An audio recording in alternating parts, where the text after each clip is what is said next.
여호수아 9장 1절에서 15절입니다. 이루의 요단 서쪽 산지와 평지와 레바논 앞 대연안에 있는 헷사람과 아모리 사람과 가나안 사람과 브리스 사람과 히윗 사람과 여부스 사람의 모든 왕들이 이 일을 듣고 모여서 일심으로 여호수아와 이스라엘에 맞서서 싸우려 하더라. 기본 주민들이 여호수아가 여리고와 아이에 행한 일을 듣고 꾀를 내어 사신의 모양을 꾸미되 헤어진 전대와 헤어지고 찢어져서 기운 가죽 포독 부대를 나귀에 싣고 그 발에는 낡아서 기운 신을 신고 낡은 옷을 입고 다 마르고 곰팡이가 난 떡을 준비하고 그들이 길갈 진영으로 가서 여호수아에게 이르러 그와 이스라엘 사람들에게 이르되 우리는 먼 나라에서 왔나이다. 이제 우리와 조약을 맺읍시다 하니 이스라엘 사람들이 히윗 사람들에게 이르되 너희가 우리 가운데 거주하는 듯하니 우리가 어떻게 너희와 조약을 맺을 수 있으랴 하나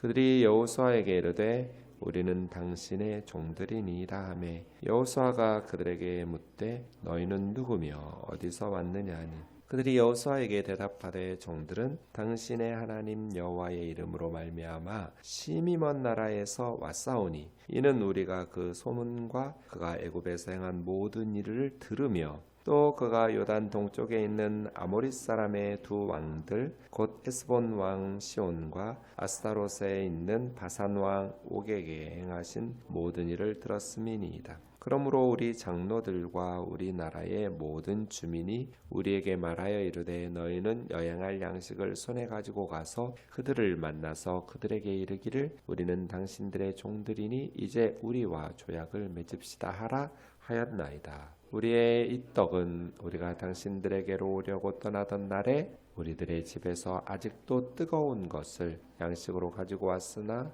보소서 이제 말랐고 곰팡이가 났으면 또 우리가 포도주를 담은 이 가죽 부대도 새것이었으나 찢어지게 되었으며 우리의 이 옷과 신도 여행이 매우 길었으므로 낡아졌나이다 한지라. 우리가 그들의 양식을 취하고는 어떻게 할지를 여호와께 묻지 아니하고 여호수아가 곧 그들과 화친하여 그들을 살리리라는 조약을 맺고 회중 족장들이 그들에게 맹세하였더라. 아멘. 1절에 보시면 이 일 후에 이렇게 되어 있습니다. 여리고성과 아이성을 점령한 후에 그렇게 되겠죠. 초창기 정복 전쟁이 끝났을 때 가나안 사람들이 여리고와 아이성에 대한 소식을 들었습니다. 요단 서쪽 산지, 평지, 레바논 앞 대해 지중해죠. 지중해 연안에 있는 헷사람, 아모리 사람, 가나안 사람, 브리스 사람, 히윗 사람, 여부스 사람 이 6종족 기르가스를 빼고 7종족 중에 6종족의 목록이 나오면서 모든 왕들이 이 여리고와 아이성 스토리를 들었습니다. 그 스토리를 들은 그 다음 결정이 뭐냐면 2절인데 모여서 일심으로 원문에 보면 하나의 입으로 그런 뜻입니다. 그러니까 똑같은 목소리를 냈다는 뜻이죠. 한 목소리로 의견 일치를 보아서 말하기를 여호수아와 이스라엘에 맞서서 싸우자. 맞서서 싸우려 하더라. 무슨 소식을 들었는지 좀 더 이렇게 따져보면 아이성 스토리가 결정적이었을 것 같아요. 만약에 여리고성 스토리만 들었다면 싸울 엄두가 나지 않았을 텐데 아이성은 작은 성읍이라고 그랬잖아요. 작은 성읍 아이성 사람들이 이스라엘을 승리했단 말이에요. 이스라엘과 전쟁에서 아이성 사람들이 1차 때는 승리했고 2차 때 패배해서 멸망을 당해서 이 아이성과 같은 작은 나라도 승리했었다면 우리는 훨씬 더 크니까 승산이 있지 않을까라고 생각할 수 있었겠죠. 두렵지만 그럼에도 불구하고 전략을 잘 세우면 그리고 우리가 힘을 합치면 해볼 만하지 않냐라고 판단한 것 같아요. 그런데 똑같은 소식을 들었죠. 이스라엘에 대한 동일한 소식을 들었는데 3절에 보면 기브온 주민들은 여호수아가 여리고와 아이에게 행한 일을 듣고 1절에서도 가나안 6족속도 들었고 3절에서 기브온 주민들도 들었어요. 똑같이 들은 거예요. 그런데 기브온 사람들은 생각이 달랐죠. 기브온 사람들 10장 2절 보세요. 10장 2절 보시면 이는 기브온은 왕도와 같은 큰 성읍이요 아이보다 크고 그 사람들은 다 강함이라. 기본이라는 성읍은 작은 도시가 아니에요. 왕도와 같은 큰 성읍이라고 했던 것은 뭐예요? 기본은 그만큼 가나안 족속들 중에서 큰 그런 약속 국가가 아니에요. 임금의 도성이니까요. 왕도니까. 그만큼 크고 강하고 그런 사람들이 있는, 군사적으로도 이스라엘하고 가장 해볼 만한 왕도와 같고 그 사람들은 다 강하다. 전사들이었거든요. 용맹한 군사들을 보유하고 있는 성읍이에요. 기브온. 그런데 기브온 사람들이 왜 이런 판단을 했을까요? 기브온 사람들의 말을 들어보시면 기브온 사람들이 두려워한 것은 이스라엘의 군대가 아니에요. 기브온 사람들이 두려워한 것은 이스라엘의 하나님이에요. 9절 보세요.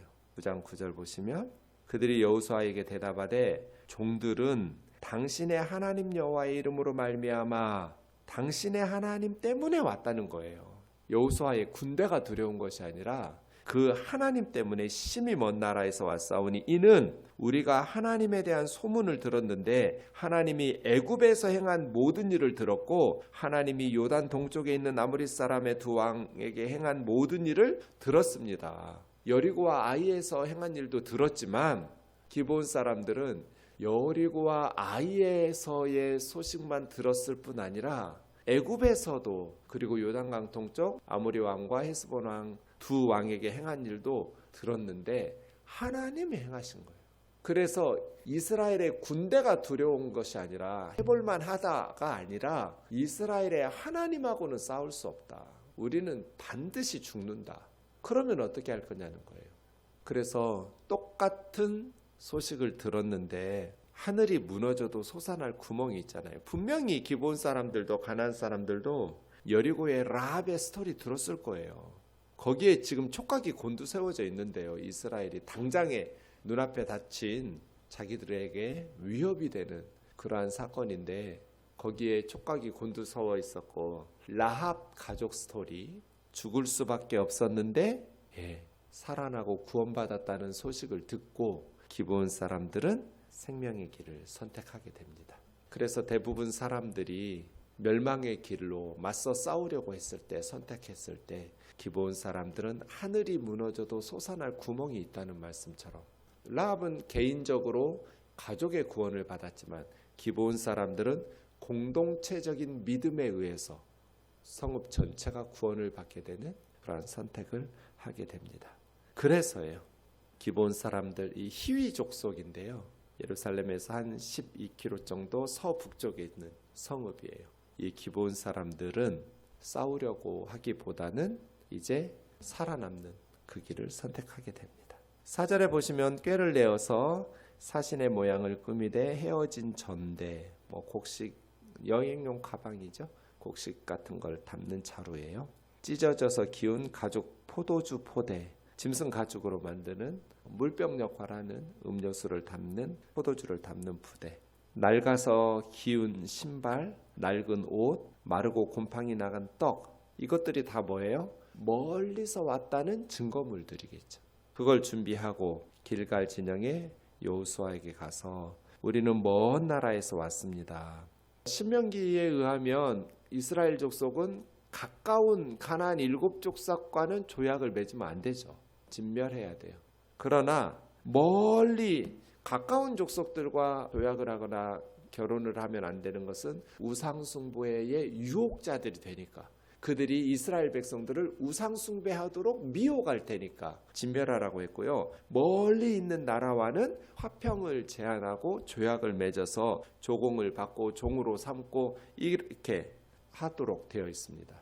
그러니까 멀리 있는 사람들에게는 먼저 화친을 제안하고 그 먼 나라 사람들이 오케이 하고 받아들여서 이스라엘과 조약을 맺으면 그들로부터 이스라엘은 조공을 받고 종으로 삼기도 하지만 먼 나라 사람들이 이스라엘의 화친 제약을 거부할 수도 있잖아요.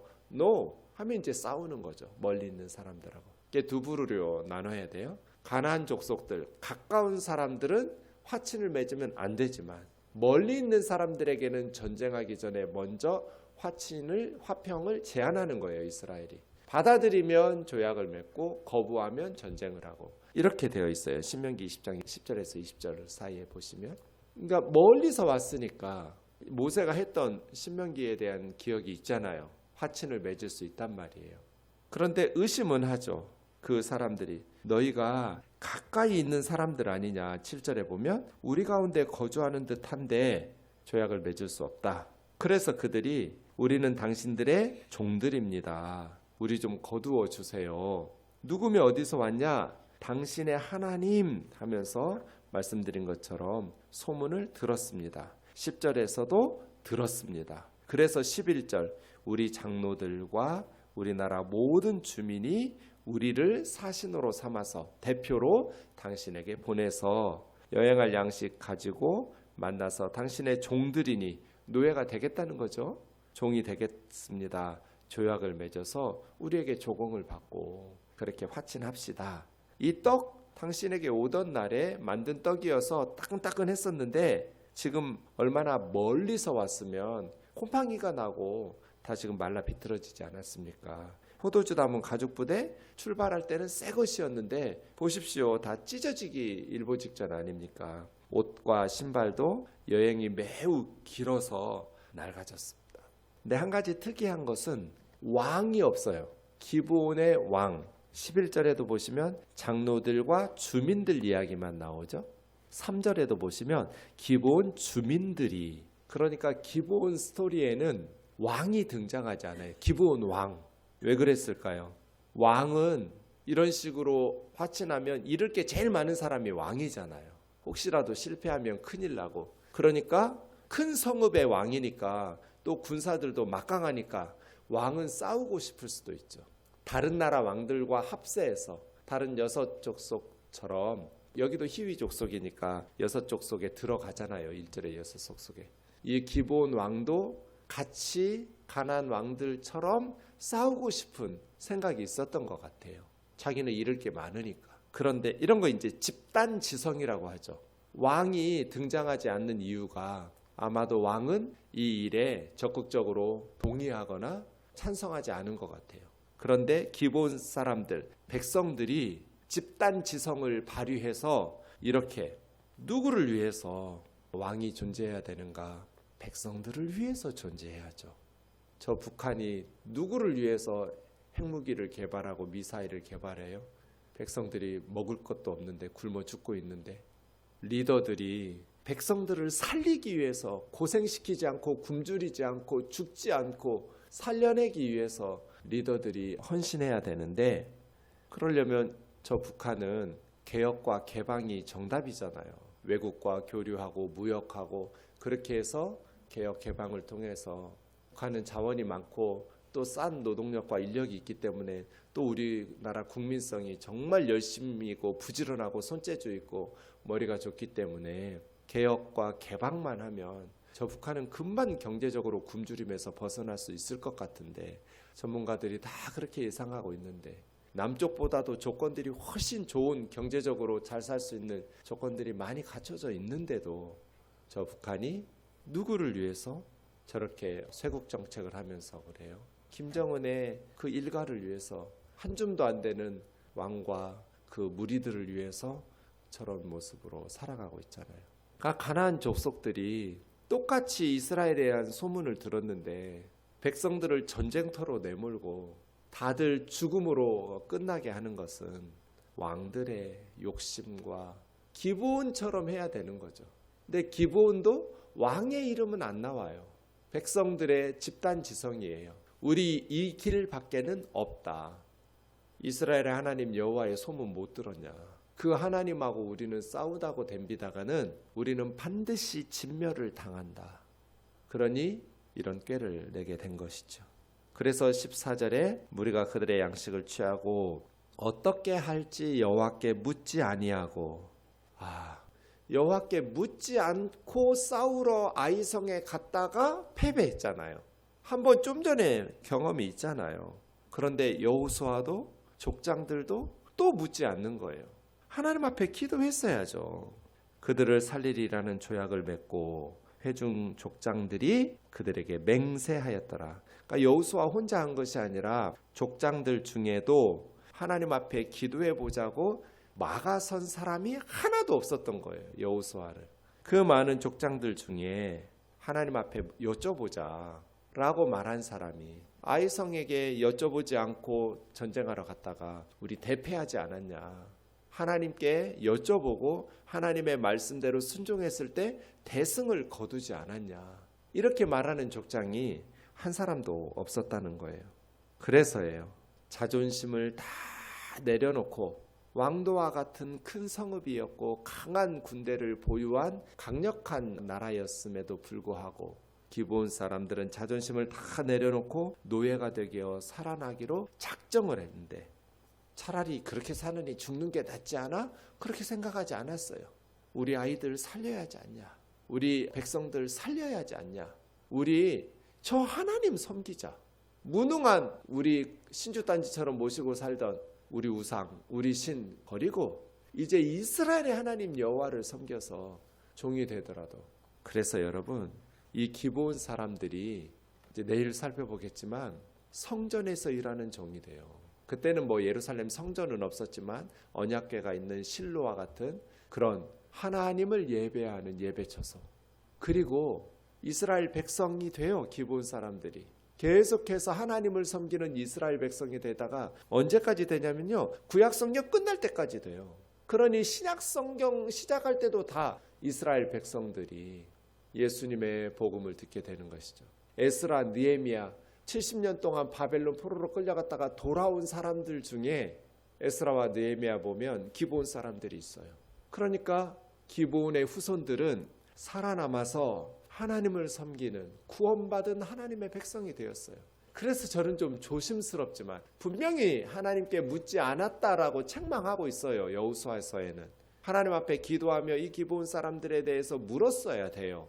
그런데 한 족장도 하나님께 묻자, 좀 전에 아이성 경험이 있었음에도 불구하고 한 사람도 묻자고 한 사람이 없어서 여호와의 이름으로 맹세하면서 조약을 맺게 하신 것이 저는 하나님의 섭리가 아니었을까. 한편으로는 이스라엘의 입장에서는 그렇게 하면 안 되지만 만약에 하나님께 물어서 했다면 저는 하나님께서 어떤 방식으로라도 기브온 사람들을, 이게 제2의 라합의 가정이거든요. 제2의 라합 스토리예요. 기브온 스토리는. 라합은 개인적이었지만 기브온은 공동체적인 믿음을 가지고 자신들의 신을 버리고 하나님 섬기기로 작정하고 온 거잖아요. 그러니 하나님께서 어떤 방식으로라도 기브온 사람들을 구원하시지 않았을까라고 생각하는 거예요. 하늘이 무너져도 솟아날 구멍이 있다. 라합과 기브온. 이런 선택하기가 어렵겠죠. 그럼에도 불구하고 집단 지성을 발휘해서 살 길을 찾아간 이 기브온 사람들과 같은 믿음이 오늘날 우리에게도 필요한 줄로 믿습니다.